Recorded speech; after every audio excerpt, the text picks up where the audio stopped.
Hey gang, how's it going? I know this is really late, but as I said, I'm really busy this month.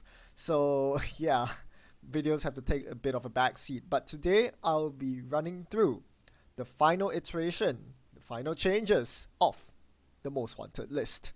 I will be discussing each card change in detail, and at the end of it, I will talk about what I think are the competitive archetypes that will emerge as a result of the MWL change. Now, this is mostly an audio video in the sense that you can, completely ignore the pictures, the video, and just listen to the audio like a podcast. But if you have the video on, you can follow along better because there'll be text that basically guide me to what I'm gonna say. So here we go. Here are the changes. Green indicates taken off the most wanted list, yellow indicates restricted list, and red indicates banned list. Clone chip is now off the list, Mad Dash is now restricted, and a bunch of now banned cards: Zero, Mask for Martians, Hyperdriver, and Tapworm. That's the runner side. On the corp side, we have Fairchild 3 taken off. We have two identities, that's a first for the most wanted list: Potatoes Unleashed and Scorpio's Defense Systems on the restricted list, alongside Vital Level Clearance, which was downgraded from being banned to being restricted now. Brian Stinson, newly restricted, as well as Surveyor. On the ban list, we have a third identity in Cerebro Imaging, as well as Museum of History, Estelle Moon, and 24/7 News Cycle. Let's go through every single card in detail, starting with the runner side. First, before that, I want to talk about what seemed to be the underlying motivating factor behind the new most wanted list. The root of all evil is the two-card clan art combo, Zero Clan Vengeance. This is a cancerous card combo that I'm sure many of you who have played in the recent days have grown to become familiar with, and I'm sure most of you hate it as much as I do. Why do we hate it? It's simple. It simply invalidates every corp deck that uses well-timed operations. Trying to flatline a runner with Punitive Counterstrike or Neuro EMP, your deck is useless now. You want to try to swap agendas with exchange of information, play some psychographics to punish the runner for having too many tags? Too bad. They are all gonna get sniped from your hand with Clan Vengeance. This combo invalidates a lot of operations that require precise timing to play, and the worst part is you can't even tech against this combo. There is no counter on the corp side at all that is even remotely viable. Overseer Matrix, I even pondered about playing it in such a deck, but that it's just too easy to play around an Overseer Matrix. Hostile Infrastructure, that's a good call, but it's trashable, and it deals net damage, which only fuels Clan Vengeance that much more. These are all very bad solutions to Clan Vengeance, and yeah, it basically holds you into very specific decks that, typical operation decks, typical kill decks or fast advanced decks or tag decks would never play. Not only can the corp not interact with it, the runner doesn't need to interact with the corp at all, because this combo works without requiring a single run or beating a single trace, for example. There's just no interaction between the corp and the runner. The runner's playing solitaire. They find these two cards, they set up their engine, they get 5 counters on Clan Vengeance, and then they start playing net runner? Not runner? I don't know. It's pretty bad. So, of course, this combo has to be dealt with in some way, shape, or form with the new most wanted list. The question is, which of these two cards should be banned? Now, there are several options with the way the most wanted list works. The first option and the most obvious option is to put both Zero and Clan Vengeance on the restricted list. That's what the restricted list is for, to break up powerful combos by putting both cards of the combo on the same list. By definition, you then cannot run both cards in the same deck. Now, this is the worst of the three options simply because while you do manage to break up the combo, you are also pissing off everyone that wants to play just one of these cards. If you're looking to play a Zero deck, now your restricted card has to be spent on Zero, which means that your deck is less powerful. You can't splash for the other powerful runner restricted cards. Same thing if you're a Clan Vengeance fan. Previously there might have been some Officer Frank decks going around that work just fine without using Zero. Well, guess what? Now with Clan Vengeance on the restricted list, your deck just got weaker. So this is the option I hate the most, and I'm glad that the designers did not go down this path. The other two options are to outright ban either Zero or Clan Vengeance, one of the two combo cards. That basically invalidates the 2-card combo. You can only play one of the two. Clearly, the Most Wanted list opted for banning Zero, which is an okay move. I would have personally preferred banning Clan Vengeance simply because, in my opinion, Clan Vengeance does not add much to the game. It does not add a new dimension to the card pool. It does not improve the quality of gameplay. It's, at best, it's a mediocre card without powerful enablers, and once powerful enablers are printed, Clan Vengeance becomes OP, as evidenced by this existence of this combo. Whereas I think Zero is an interesting, competitively viable draw and money engine card, right? It's very competitively priced at just 1 to install, and it's not like most other economy cards that unconditionally give you money or cards. You need to build a deck that can take net damage, that doesn't mind randomly losing cards from your grip, and you have to play around that net damage in order to make the most out of Zero. I think that increases the amount of strategy, the skill ceiling of playing a Zero runner without Clan Vengeance, of course. So I think Zero was a fine card in the card pool. Powerful, but yes, there should be powerful cards in the game. As long as it doesn't open up degenerate combos like Clan Vengeance, I think Zero had a place in the game. It's a bit of a pity that it's now banned, but I guess Anarchs have too many good draw and economy cards anyway. No harm banning one of them. So either way, I'm glad that the combo is dealt with, and this means that the core meta correspondingly changes as well. Because of the existence of Zero and Clan Vengeance in metas before that that take place before the Most Wanted list comes into play, we see that the corp side has been severely warped because of this combo. As I mentioned, punitive decks and Neuro EMP decks are kind of invalidated. You can't expect to bring this to a tournament and do well. If you face up against any clan out decks at all these operations are just completely useless. Because of this, if you're building a corp deck, you want to play a deck where you can just install cards as you draw them. You don't want cards that need to be held in hand for a long time to be played at exactly the precise moment, because Clan Vengeance will simply snipe them away. And one of the best ways to do this is to play the Ginger City Grid and Surveyor combo. So because of this, we've seen a proliferation of Surveyor decks in recent days. Not so much because Surveyor is an OP card, but simply because it is one of the few cards left in the meta that's not that affected by Clan Vengeance, especially if you draw it straight off the Ginger Grid. Guess what? The runner doesn't even have a window to kill your Surveyor, because it's either an R&D or it goes straight onto your Ginger remote. It never has to spend time in HQ. Enough time for Clan Vengeance to fire anyways. In my opinion, Surveyor it's kind of powerful, but it's not overwhelmingly powerful, and I think you could make a case for not putting Surveyor on the restricted list at all. I think Surveyor would actually see less play in a future meta where Clan Vengeance is, not viable. Simply because now you open up more diverse corp win conditions. As I said, operations become relevant again. So naturally, people will move away from Surveyor and perhaps towards some Ice Light decks or, Econ Rich decks. People don't really need to score behind high strength sentries anymore. So yeah, I think there was no need to restrict Surveyor.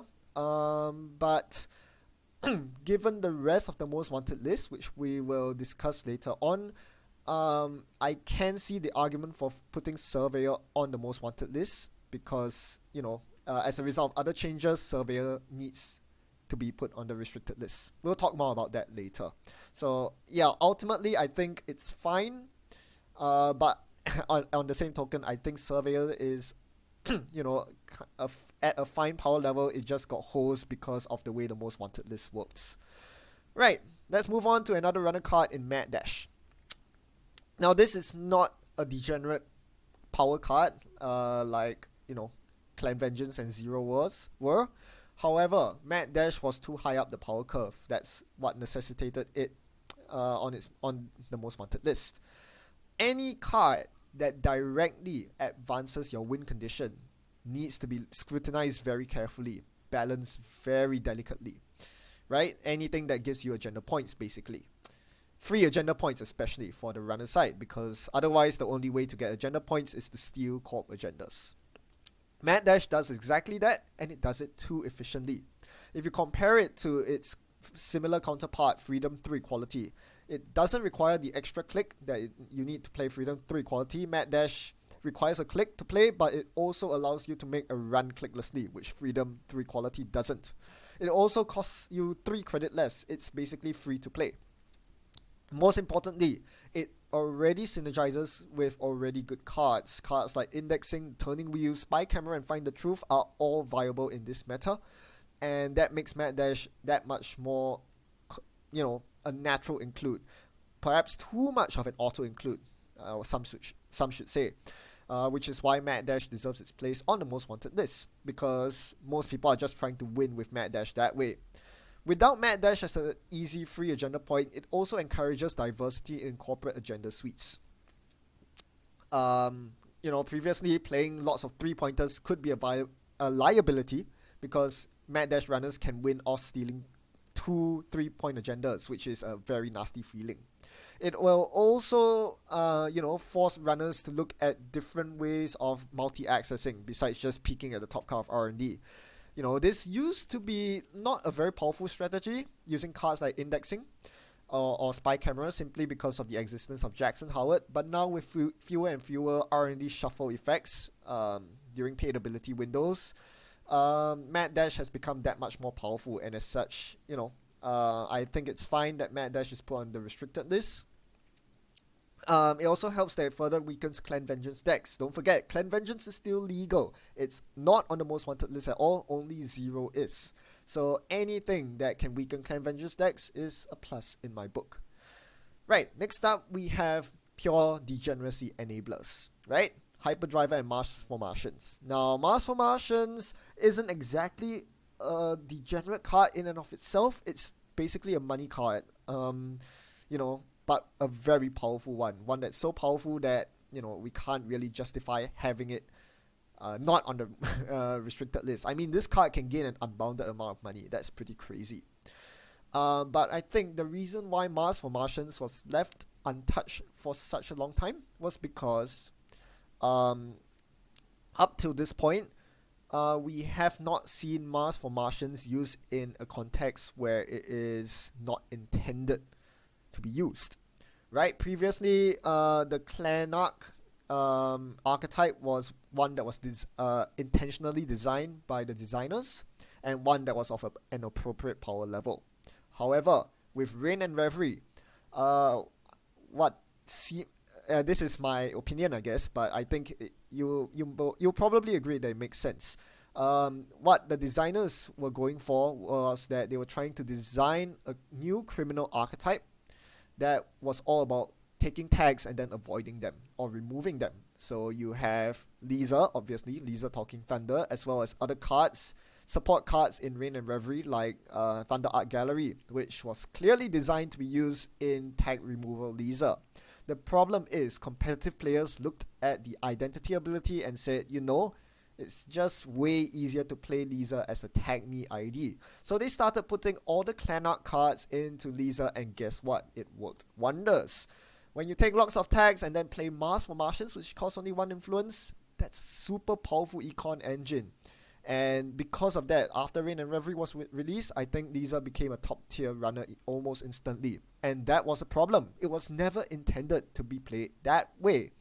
And it also isn't a very fun archetype in the sense that, sure, you are winning a lot of your games across the board, except for the one awful matchup against Boom or high profile target.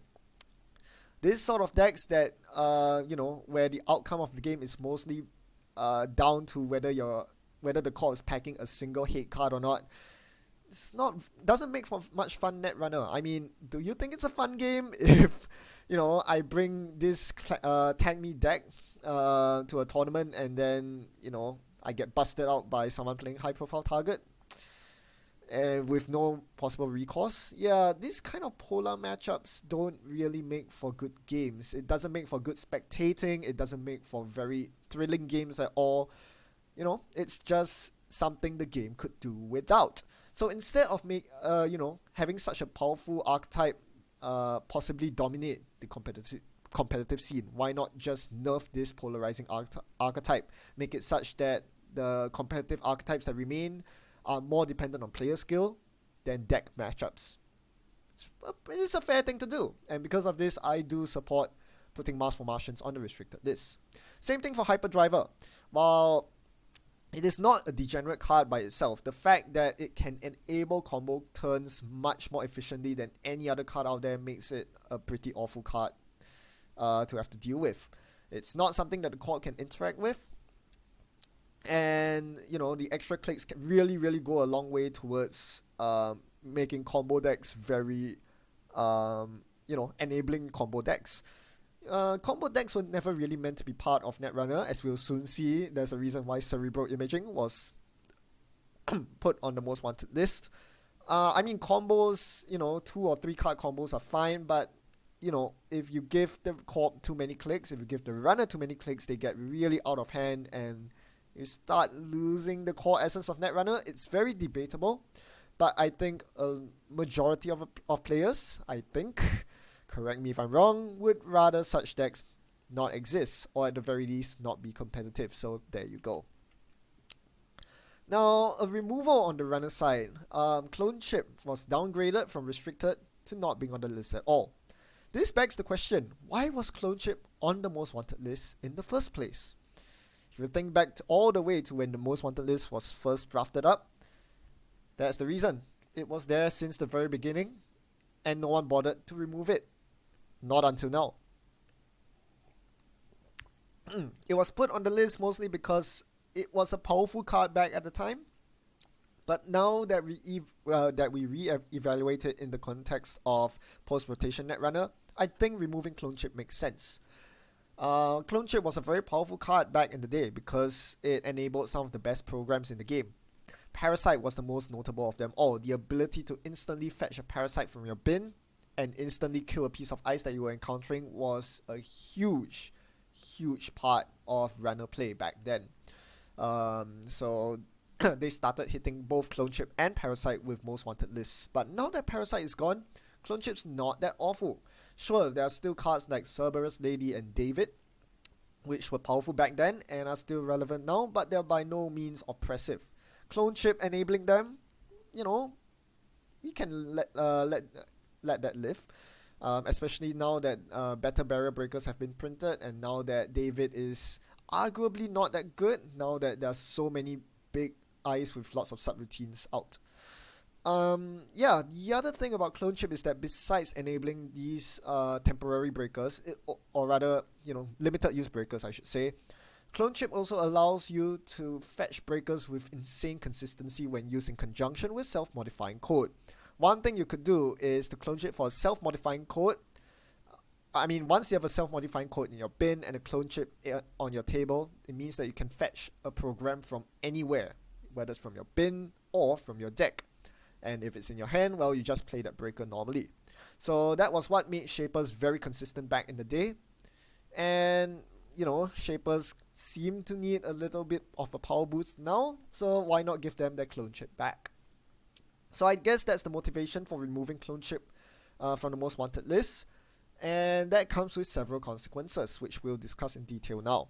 Firstly, the return of Clone Chip will allow us to see more diverse breaker suites in competitive play. I think most of you will agree that most breaker suites nowadays revolve around the Anarch breaker suite, the Conspiracy breaker suite to be exact. And for a simple reason, Anarchs want to play Inject. Inject's a very powerful draw card that you pay 1 credit for and you get 4 cards in return. Sometimes you even get a discount on your Inject based on the number of programs you trash. And if you trash your breakers, it's not a bad thing. In fact, you just put it in the bin where they can be installed from. So this is what makes Conspiracy breakers very strong. because Inject is a powerful draw card that you want to be playing anyways, and they enable your Conspiracy Breakers.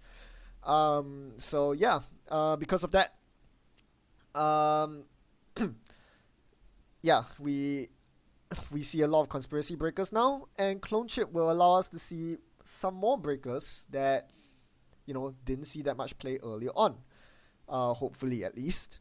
Anarchs can now afford to play other breakers that are trashed by Inject because they know that Clone Chip can get them back. Shapers as well will see a resurgence of limited use breakers. Previously, you would rely on static breakers like Lamb and Ngolo, or perhaps things like Nanot K, Gordian Blade, because you couldn't play limited use breakers. You would have to use Clone Chip as your restricted card, which is not a very viable solution. There are other bigger restricted cards out there you want to play. Now that Clone Chip is free, you can play cards like Grappling Hook and Pirate Haley. David as a singleton will come back to Shaper as well. And Cerberus Lady becomes a more viable in-faction barrier option as well. Barrier breaking option, something that can stand toe-to-toe with Lamb. And finally, the new Rain and Reverie Sentry Breaker Ika. That is something that can also stand toe-to-toe with Nanot K. One of the biggest weaknesses of Ika, and the reason why I haven't touched it yet, is that if the corp decides to trash your Ika by trashing their ice, you've just lost your Sentry Breaker, and you can't safely run sentries anymore, which is a big problem. But with Clone Chip, that reduces, the danger of running, because you can fetch your breakers back, and more importantly, fetch your Ikas back should the corp decide to trash them themselves. The second thing that Clone Chip off the hook does is that it improves Shaper economy indirectly, because now that you don't have to spend your restricted slot on Clone Chip, you can spend it on money. Most notably, I'm looking at Aesop's Pawn Shop. Aesop's Pawn Shop is very natural in the Clone Chip deck because you get your programs back, and you can perhaps sell these programs and make more money out of it. Aesop's Pawn Shop is one of the very few Shaper cards that actually give you a decent amount of economy, but too bad it's on the restricted list. But now that you can play it in conjunction with Clone Chip, you can now have a very consistent Shaper deck which uses the Clone Chip SMC combo to fetch breakers anytime, and can afford it using Aesop's Pawn Shop. Having more money for Shapers is a big factor, because a lot of games nowadays are based on whether you can avoid the early hard-hitting news. A lot of corps are relying on hard-hitting news as their win condition, or at least part of their win condition, and Shapers have the slowest economy engine of the three main factions nowadays. Finally, what Clone Chip being free of the most wanted list does is that it weakens corp side strategies that rely on fast advance, because Clone Chip Clot is basically the best solution in the current meta to deal with fast advance. Sure, there existed Clot with Sacrificial Construct beforehand. The problem with Sacrificial Construct is that the corp can simply purge every single turn until you run out of Sacrificial Constructs, and once your Clot goes into the bin, that's where it stays forever. However, with Clone Chip Clot, it's a different story. If you can threaten Clone Chip Clot, the corp cannot simply purge. They can't simply fast advance either, because as soon as you even attempt to fast advance, they'll bring out the Clot with Clone Chip, and your agenda is sitting on the table very awkwardly. So Clone Chip Clot is a very good solution to deal with fast advance, and it's now that it's more viable, pure fast advance corporations, especially those that rely on combos like Biotic Labor or Dedication Ceremony into Reconstruction Contract, have to think twice, because they will need to find a way to deal with the Clone Chip Clot, since it's going to be more prevalent right now. All in all, Clone Chip has always been a strong card, which was what necessitated its presence on the most wanted list, but times have changed very much since the inception of the most wanted list, which warrants Clone Chip's removal. And now that it's going to see more play, I think the runner side landscape will definitely change, and a lot more runners will be looking to make use of this freshly removed card. I'm looking forward to playing some Clone Chip decks myself. Right, so to round off the run side, let's talk about the removals of Tapeworm. Tapworm, yeah, problematic card. It was on the restricted list before. Now it has to go on the ban list simply because clone ship was dropped out. By removing clone ship from the most wanted list, this particular two card combo becomes an insanely good economy engine. It's something that the core can't really do much about because sure they can try to purge, but it'll just keep coming back. Between sacrificial constructs and clone chips, that tapworm's never going away and it's gonna make a lot of money. It would have been a balanced card otherwise if you couldn't clone chip it back, if you couldn't prevent its trash, but because you can, tapworm has to go. It's too it just provides too much passive economy. Most of the time it's making 2 credits per turn, which is pretty insane for something that costs 0 to play. So yep, gotta ban it, unfortunately. Right, now we move on to the corp side. The first card we're going to talk about is Brian Stinson, which is now freshly on the restricted list. This was an interesting change. I did not see this one coming. But when you think about it a bit more, it kind of makes sense. Brian Stinson doesn't really add much to the game. If anything, it only adds more variance, more swinginess, which is usually not a good thing. The problem with Brian Stinson is that it has a ludicrous best case scenario that the runner can't do anything about at all. And that's namely the turn 1 Brian Stinson. If your opening hand contains a hedge fund and a Brian Stinson, guess what? You're gonna end your turn 1 with a boatload of cash. I believe that's 16 credits by playing hedge fund, playing Brian Stinson, and then using Brian Stinson to remove the freshly played hedge fund from the game. That's a huge boost of money that most runners can't really catch up with, and they can't counter it because it's the corp's first turn. So it's a pretty dumb turn 1 possibility. The other stupid part about Brian Stinson is that it was designed without much consideration for transaction operations that have additional click costs. I think it would have been a lot better if it didn't ignore click costs, but as it stands, it can play a card like Ultraviolet Clearance for 6 credits and 2 clicks less, which is pretty stupid. So yeah, the fact that this combo exists necessitates Brian Stinson at least going on the restricted list.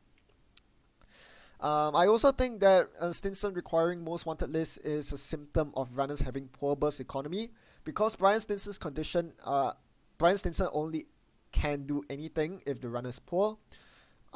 This is not much of an issue if runners are filthy rich like they were back when Temujin and Blue Moose were legal cards.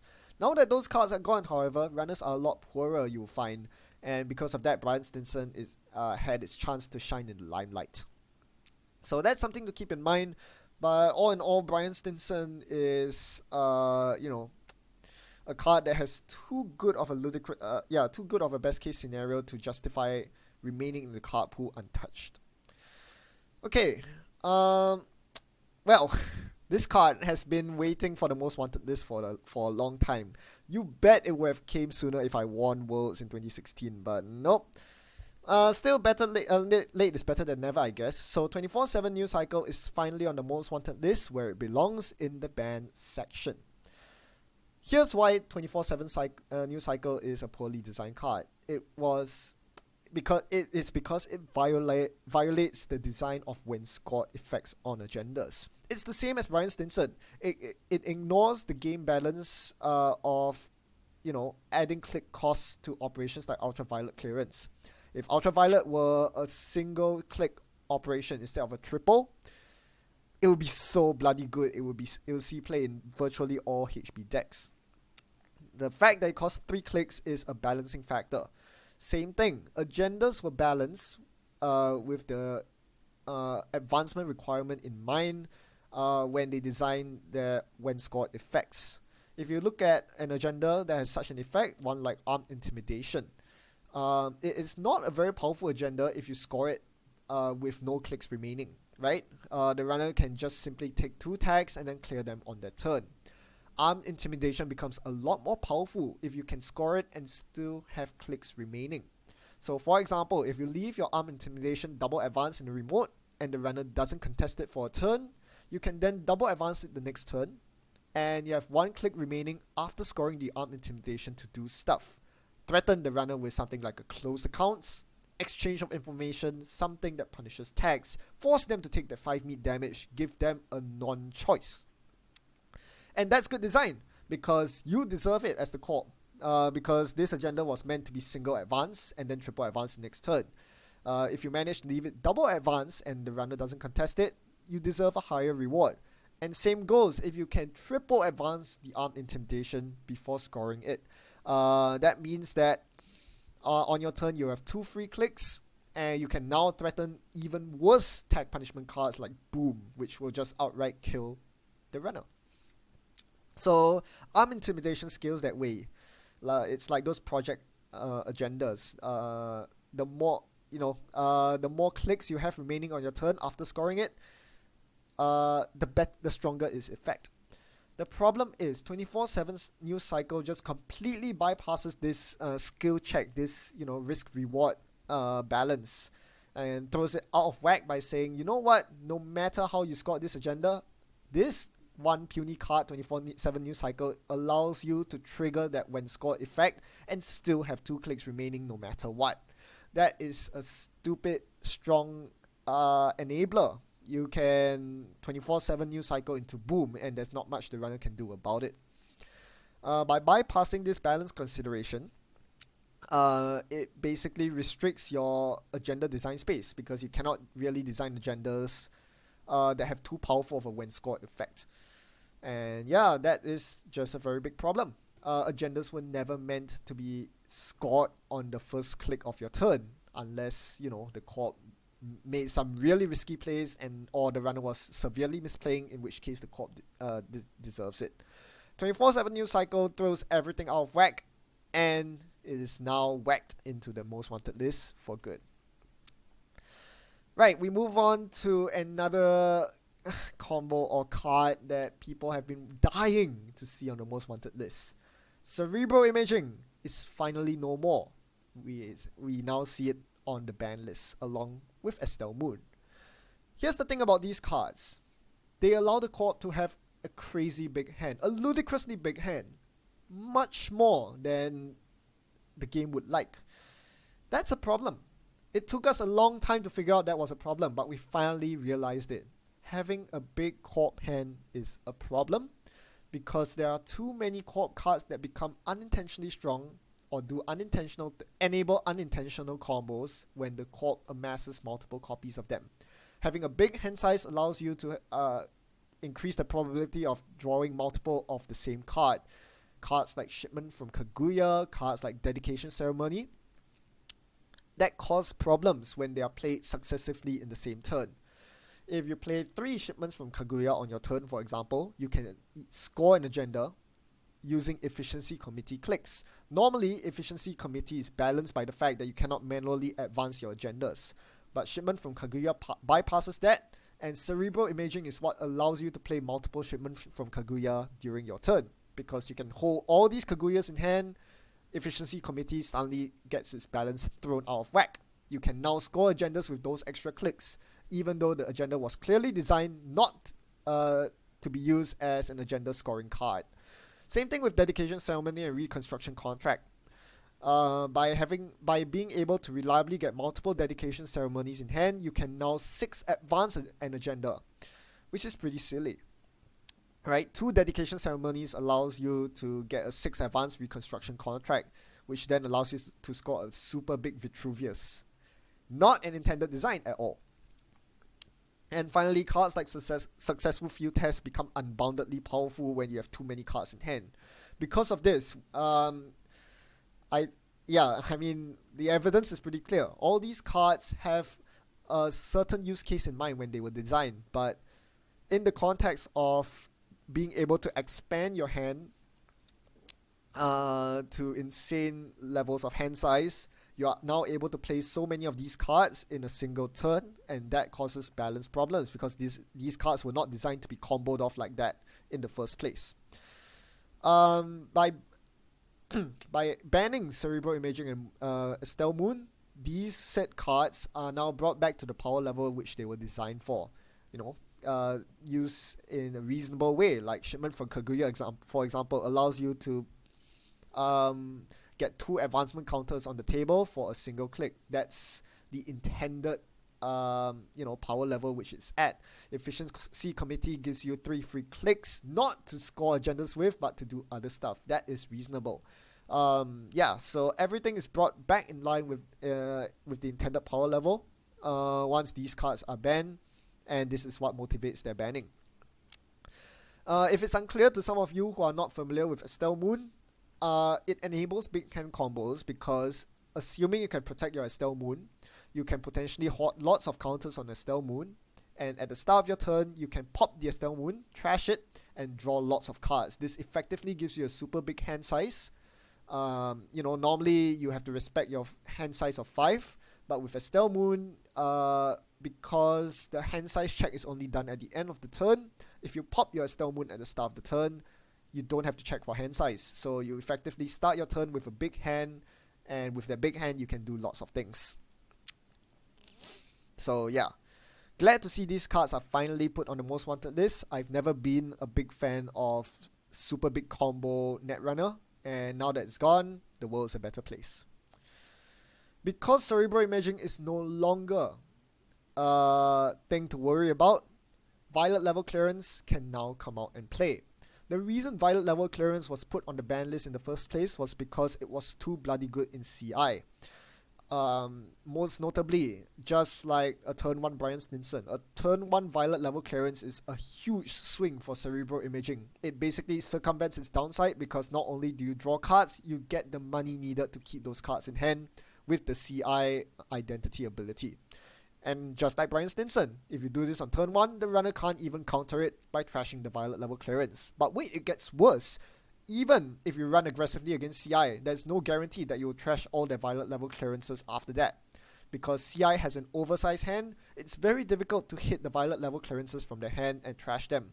This effectively circumvents,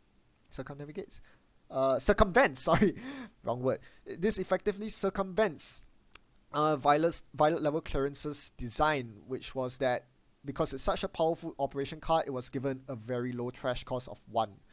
A trash can on an operation is not common, but Violet level clearance was so powerful that it warranted a trash can. But this trash can is irrelevant when the runner cannot even access that card from CI's huge hand. So yeah, by mitigating this downside, VLC became way too strong, and that was why it was needed. It required banning. But now that CI is no more, Violet level clearances are now vulnerable again. And more importantly, it is kind of on the same power level as Rashida Jahim. And that's a fine card, right?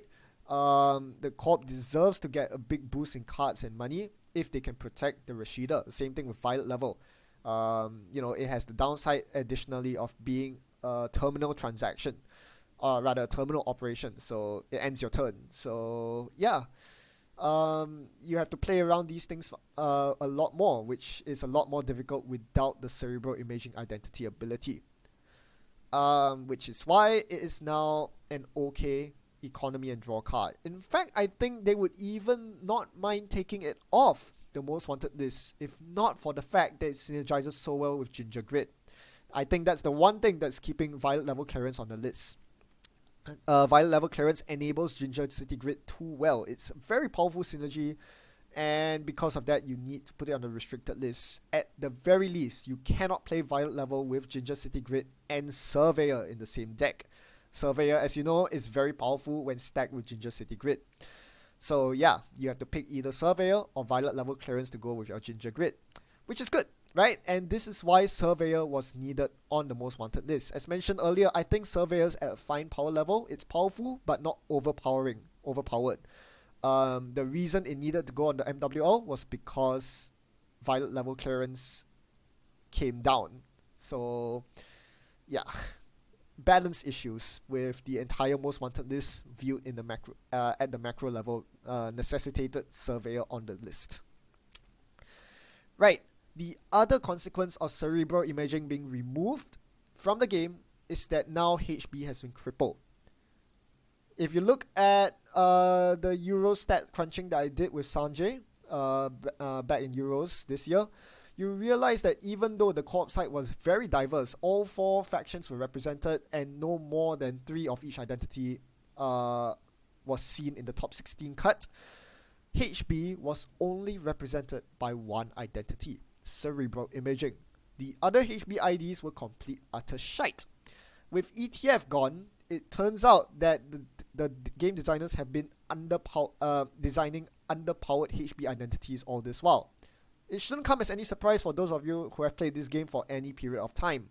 ETF was the dominant HB identity for the longest time. None of the new HB identities could compete with it on power level or carve out a new niche in HB, and as such you just saw ETF and CI all day. Now with ETF gone, CI is the only HB identity left, and now that that's on the ban list as well, guess what? HB cannot compete at all. It has both of its legs removed. What ID are you gonna pick? They're all crap. Even Asa Group, which I thought was an okay power level HB identity, didn't see much play at Euros at all. That's how weak HB is relative to, like Jinteki and Wayland that got big boosts after the revised core set, or NBN, which has very, very powerful identity abilities. HB has none of that.